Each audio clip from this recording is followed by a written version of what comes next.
নমস্কাৰ আন এক বাতৰি হৈতে ষ্টুডিঅত মই কবৰী যেতিয়া আমি বজাৰলৈ যাওঁ তেতিয়া সুন্দৰকৈ সজাই থোৱা ফলবোৰে আমাৰ দৃষ্টি আকৰ্ষণ কৰে ৰাজ্যৰ বাহিৰৰ পৰা অনা চিকচিকাই থকা ফলবোৰ দেখিলেনো কাৰ লুফ নালাগে নহয় জানো এই ক্ষেত্ৰত যদি আমি আপেলৰ কথা কবলৈ যাওঁ তেনেহলে বজাৰলৈ গলে চিকচিকাই থকা ৰঙা আপেল কেইটাহে আমাৰ চকু যায় কিন্তু সেই ৰঙা আপেল কিনিবলৈ যাওঁতে সাৱধান কাৰণ সেই সুন্দৰ ৰঙা আপেলটো আপোনাৰ বাবে হ'ব পাৰে বৰবিহ সোনকালে নষ্ট নহবৰ বাবে ফলবিধত হানি থোৱা থাকে এক ৰাসায়নিক পদাৰ্থ যেটো আমাৰ দেহৰ বাবে খুবেই ক্ষতিকাৰক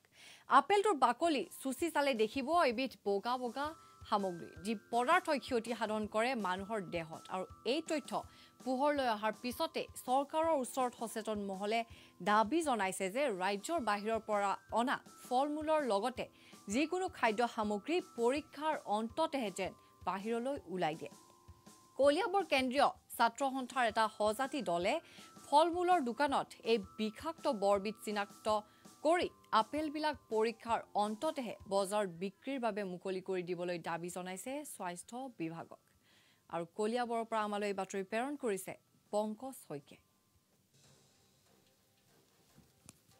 আজি আমি কলিয়াবৰৰ বজাৰত উপস্থিত আছিলোঁ আৰু বজাৰত উপস্থিত থাকি আমি সকলোৱে মিলি পেলাই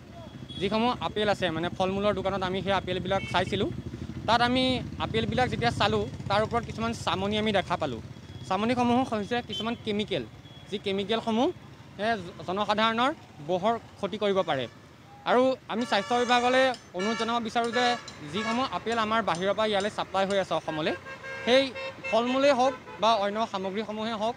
সেই সামগ্ৰীসমূহ চৰকাৰে ভালদৰে পৰীক্ষা নিৰীক্ষা কৰিহে আমাৰ জনসাধাৰণৰ মাজলৈ এৰি দিব লাগে যিহেতু পৰিস্থিতি খুব বেয়া